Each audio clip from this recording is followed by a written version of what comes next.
Bonjour, je suis Philippe Lyotard, enseignant-chercheur à l'Université Lyon 1, membre du laboratoire ELVIS, laboratoire sur les vulnérabilités et l'innovation dans le sport. Et je travaille, ou j'ai travaillé en tout cas, sur les violences sexuelles dans le sport depuis la fin des années 1990. Et à ce titre, j'ai participé au groupe de travail du ministère des Sports, créé en septembre 2007, qui a donné lieu au plan de prévention dit plan Bachelot, diffusé à partir de février 2008. Et j'ai continué à travailler sur ces questions, mais plutôt dans le cadre de la formation des acteurs et des actrices du monde sportif, plutôt que dans la recherche à proprement parler.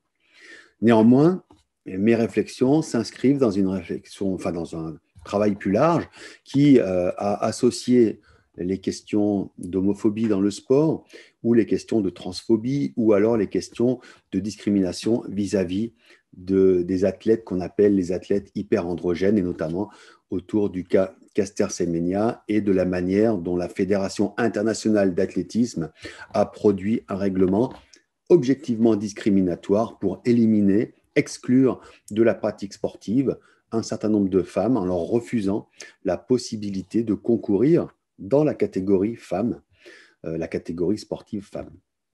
Alors aujourd'hui, qu'est-ce que je vais faire? Eh bien, je vais proposer des réflexions.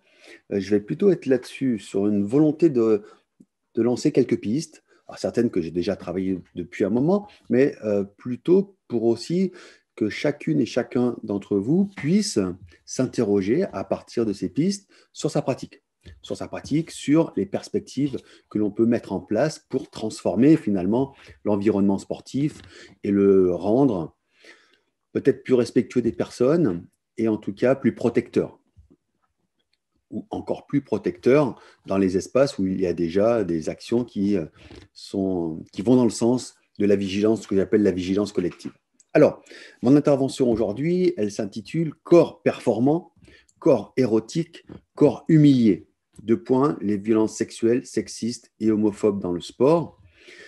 Ces trois premiers temps, corps performant, eh bien, corps érotique, corps humilié, là aussi, c'est quelque chose qui se pense dans l'articulation. L'environnement sportif, en tout cas l'organisation sportive fédérale, qu'elle soit unisport ou même plurisport, même affinitaire, induit un rapport au corps performant. La volonté de produire des corps de plus en plus performants. L'idée étant associée au progrès de la performance. Même si on est dans une perspective dite de loisir, il n'empêche qu'on est à la fois dans une démarche peut-être d'entretien, mais avec en arrière-plan ces valeurs qui sont associées à la performance, qui sont le progrès, le travail et bien sûr la réussite. La réussite pouvant être située par rapport à la personne, un individu, comme elle peut se situer dans une hiérarchie sociale, et on y reviendra tout à l'heure, car les corps performants sportifs sont des corps qui sont rapportés à une hiérarchie sociale. Ce sont des corps qui sont classés par rapport à ces performances.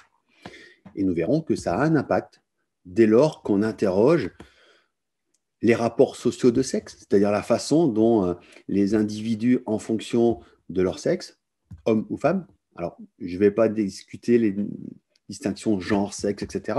Là, je prends le sexe par rapport aux catégories sportives de sexe qui organisent une ségrégation réglementaire dans la plupart des sports et dans la plupart des compétitions en séparant d'un côté les personnes de sexe masculin, donc les hommes, et de l'autre côté, les personnes de sexe féminin, donc les femmes. Ce sont deux catégories cloisonnées, étanches, et on verra que ça a un impact dans l'environnement culturel du sport. Alors, corps performant, corps érotique, alors on pourrait imaginer qu'il y a là aussi un cloisonnement.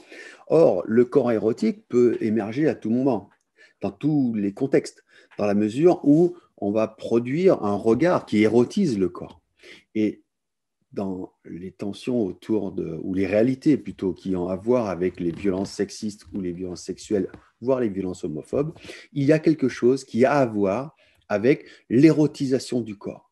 Le corps n'est pas qu'un corps performant, le corps n'est pas qu'un corps technique, le corps n'est pas seulement un corps qui fonctionne, c'est aussi un corps qui produit, qui peut produire du désir. C'est un corps qui peut dégager un certain charisme, mais aussi une certaine attirance. Et c'est un corps qui, dans le jeu des interactions entre les hommes et les femmes, entre les femmes et entre les hommes, peut s'associer à l'érotisme. Et dans un certain nombre d'affaires, on voit que des corps qui sont là pour travailler la performance sont érotisés par des personnes qui vont à ce moment-là produire un certain nombre d'actions, un certain nombre de faits pouvant aller jusqu'au viol, mais en tout cas vont générer une ambiance dans laquelle ce corps érotisé va devenir une cible, va devenir un objet du désir pour un entraîneur, pour un camarade de club, etc. Alors, corps performant, corps érotisé. Troisième axe, le corps humilié. Eh bien, là aussi, dans cette culture sportive, et je verrai tout à l'heure, je reviendrai sur ce que c'est que la culture, en tout cas la définition que j'en donne, on s'aperçoit que la culture sportive contient aussi une culture de l'humiliation. C'est-à-dire que le fait de jouer et le fait de gagner s'associe d'un certain nombre de rituels qui sont des rituels de moquerie, d'humiliation à l'égard des perdants ou des perdantes. Et ce qui est intéressant, c'est que là aussi, ces rituels d'humiliation vont reprendre des éléments de la sexualité pour moquer les perdants. Alors, des choses très simples que les enfants apprennent très vite et très tôt, et ça les fait beaucoup rire quand ils ont gagné, quel que soit d'ailleurs le jeu, c'est pas seulement dans le sport, mais un jeu collectif, que ce soit un grand jeu de colonie de vacances ou de centre aéré ou une partie de football ou de basket dans une cour de récréation. Donc en primaire, on a gagné les doigts dans le nez, ils ont perdu. Et là, les enfants rient beaucoup et on voit bien que tout de suite, les doigts où sont placés les doigts des perdants, ça a bien sûr très clairement à voir avec la sexualité. Que ce soit une sexualité masturbatoire ou au contraire une sexualité pénétrante, une sexualité qui va marquer la domination, qui va marquer par la pénétration, si possible, une pénétration non consentie, l'imposition des plus forts sur les plus faibles. Donc, la sexualité n'est pas loin, vous voyez. La sexualité est en arrière-plan. Elle n'est pas forcément conscientisée en tant que telle, mais elle compose avec cette culture sportive et elle alimente l'humiliation vis-à-vis des perdants. Elle alimente tout ce qu'on va avoir, bien sûr, autour des stades, elle alimente les propos des supporters, les propos des coachs, des entraîneurs, les propos des joueurs et des joueuses elles-mêmes et eux-mêmes. C'est-à-dire que les injures homophobes, les injures sexistes font partie de la culture sportive. Alors on peut dire que ça ne devrait pas, il n'empêche qu'il suffit de se promener sur les terrains de sport régulièrement pour entendre des propos qui s'inscrivent, alors bien sûr dans la logique d'humiliation, mais aussi dans la logique de l'affrontement. Et il n'y a rien de plus touchant, au sens fort du terme, que les insultes à caractère sexuel, que les injures à caractère sexuel pour blesser un adversaire, pour blesser une personne. Alors, cette introduction est en fait, ce n'est pas vraiment une introduction, vous voyez, il y a déjà des éléments de questionnement. La question qui se pose à moi maintenant, c'est celle de caractériser justement en quoi ces violences traduisent une réalité culturelle. Alors, les violences sexuelles, sexistes, homophobes, transphobes, les violences qui ont à voir avec le genre, en fait, sont des violences de genre. Des violences de genre qui peuvent être symboliques, on l'a vu, les injures, les insultes, mais qui peuvent être aussi physiques et qui peuvent se traduire par des faits, des actes qui sont répréhensibles du point de vue du code pénal. Donc là, on a affaire à des réalités culturelles. Et c'est là la question que j'aime discuter, parce qu'elle ne va pas de soi. Et c'est pour ça, parce qu'elle ne va pas de soi, cette question qu'il faut la poser régulièrement, y revenir régulièrement. La réalité culturelle des violences signifie que ces violences ont un sens dans la culture dans laquelle elles se développent. Ces violences, par ailleurs, vont générer de la vulnérabilité chez les athlètes. Pourquoi ? Eh bien parce que la vulnérabilité, en tout cas la définition que je donne de la vulnérabilité, c'est une exposition à un risque. Le fait que les personnes qui pratiquent le sport puissent exposer à ces violences sexistes, homophobes ou aux violences sexuelles ou au harcèlement sexuel ou au harcèlement moral ou aux maltraitances, vous voyez, le fait d'être exposé à ces risques et de ne pas pouvoir s'en protéger pour différentes raisons structurelles, organisationnelles, eh bien, ça caractérise la vulnérabilité. Donc l'idée, c'est de dire que la pratique sportive, l'engagement dans le sport peut exposer des pratiquantes et des pratiquants à une certaine vulnérabilité vis-à-vis des violences de genre. Parmi ces violences de genre, il y a celles qui vont se caractériser par ce qu'on appelle le sexisme. Alors, je vais dire 2 mots sur le sexisme, car le sexisme est un environnement, alors qu'est-ce que c'est d'abord? C'est une idéologie. Vous voyez, une idéologie, c'est-à-dire une représentation du monde, une représentation d'un monde hiérarchisé, une représentation d'un monde hiérarchisé dans lequel les femmes sont inférieures aux hommes, dans différents domaines, pour différentes raisons, peu importe, mais le sexisme est là comme une idéologie qui hiérarchise les individus, de la même manière que le racisme. Donc racisme, sexisme, on voit que ces idéologies peuvent avoir des conséquences. Et c'est ça l'enjeu de la compréhension, c'est qu'il nous faut réfléchir à ce qui, dans le sport, produit cet environnement sexiste, cette représentation hiérarchisée entre les hommes et les femmes. Et bien évidemment, on voit le lien avec le corps performant. Si les hommes sont plus forts, courent plus vite, sautent plus haut que les femmes, bien de fait, cette idéologie va être renforcée. On pourrait penser, à contrario, que les personnes ne font pas les mêmes performances, ne produisent pas les mêmes résultats, mais ce n'est pas cela qui va les hiérarchiser en dehors de leur simple production de résultats. Donc, environnement sexiste, renforcé par ce corps performant et renforcé aussi par l'existence du corps érotique, puisque dans ce cadre-là, dans une idéologie sexiste, le corps des femmes sera principalement vu comme un corps potentiellement objet sexuel. En tout cas, un corps qu'on va pouvoir regarder, qu'on va pouvoir chercher à regarder sous la douche, par exemple, qu'on va chercher à toucher, par exemple, qu'on va chercher également à posséder sexuellement.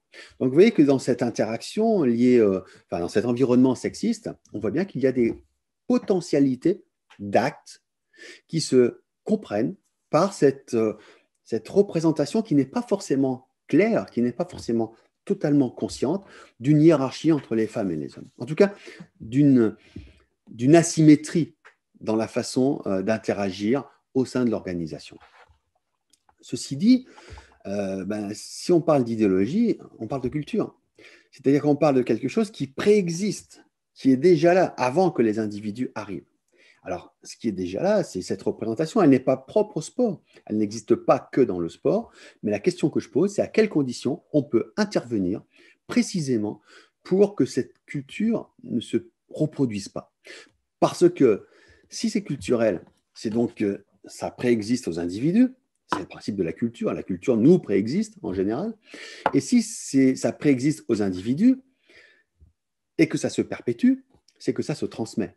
Donc le sexisme, l'homophobie, les violences se transmettent comme ou bien des représentations du monde qui vont à leur tour structurer les représentations du monde des plus jeunes, mais également, si je parle des violences, comme des moyens de répondre à des situations, des moyens de conquérir l'autre, par exemple, sexuellement. Donc là, on voit bien qu'il y a quelque chose qui a à voir avec la culture. Et donc, si ça a à voir avec la culture, c'est très intéressant parce que ça peut nous amener à réfléchir à qu'est-ce qui se transmet, comment ça se transmet, et dans le même temps, comment on peut agir puisque la culture, une des caractéristiques de la culture, c'est qu'elle se transforme, c'est qu'elle évolue. Et donc voilà les 2 points à penser.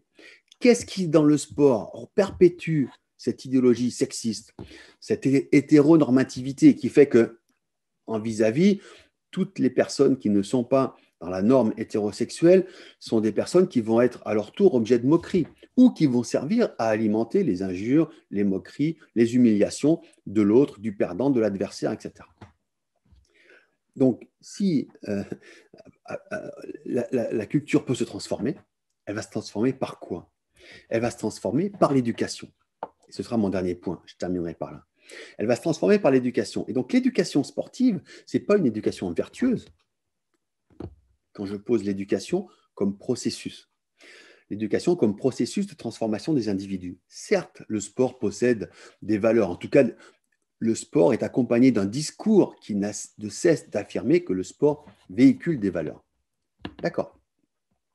Mais quand on apprend à faire du sport, on peut intérioriser ces valeurs, la valeur du travail, la valeur du progrès, la valeur de la performance. Bon. Et puis, on va aussi intérioriser des valeurs, des normes, des idéaux. On va incorporer le fait qu'il est normal dans le sport d'avoir mal, qu'il est normal de souffrir, qu'il est normal d'obéir à l'entraîneur, qu'il est normal de subir finalement ce qui est imposé, proposé et imposé selon l'âge, selon le niveau de souplesse, je dirais, de l'interaction, par une personne sur d'autres au nom de la performance. Donc ça, ce sont des choses qui s'apprennent. On n'apprend pas seulement à taper dans un ballon, à nager ou à sauter par-dessus une barre. On apprend aussi au sens où on intériorise des normes, des valeurs. Et c'est là que le sexisme, c'est là que ce que j'appelle l'homophobie, vont jouer un rôle éducatif. Parce que leur présence dans l'environnement sportif va contribuer à transmettre, à diffuser cette hiérarchie entre les individus, entre les groupes d'individus. Et rien n'empêche que l'on puisse faire autrement. Rien n'empêche que justement cette reproduction des moqueries sexistes, homophobes ne soit pas quelque chose qui participe, par exemple, à la volonté de stimuler les gens pour les rendre plus performants. On n'est pas obligé de dire à un enfant qu'il a fait un tir de gonzesse ou un tir de tapette pour lui dire que son tir n'était pas efficace. D'abord, il le voit que son tir n'est pas efficace, il le constate quand le tir passe à côté ou quand la passe est ratée. On n'a pas besoin de surajouter le fait que cette passe est associée à une catégorie de personnes qui est considérée comme inférieure, puisque c'est justement cette appellation qui va permettre de discréditer, de dévaloriser la passe. Donc voilà l'enjeu. L'enjeu éducatif, il est là pour moi. Alors, on n'est pas vraiment sur les violences sexuelles, mais on est dans un environnement, on est dans un climat qui rend propice, qui rend favorable les violences sexuelles, ou tout au moins qui les rend moins graves, puisque si ces violences commencent par être des violences symboliques, si ce sont de simples attouchements, quand je dis simple, c'est du point de vue des agresseurs, des simples attouchements, ce sont toujours des actes, moqueries, injures, attouchements, qui sont minimisés au nom justement de la perception du fait que l'intégrité de l'autre n'a pas été atteinte. Sauf que si on se place du point de vue de cet autre-là, on peut comprendre, on peut saisir, on peut tout à fait imaginer que ces moqueries, ces jeux, ces attouchements sont déjà des violences et des violences qui n'ont pas leur place. Ce qui signifie, je termine, que pour arriver à instaurer comme cela un climat éducatif, mais éducatif au sens où il permet d'infléchir les comportements dans le sens des valeurs que nous travaillons à défendre ensemble, eh bien, il y a une nécessité de former les adultes, de former les intervenants, de former les encadrants, de former celles et ceux qui accueillent ces jeunes générations et qui vont ou bien diffuser ces idéologies ou bien vont contribuer à les combattre. Je vous remercie.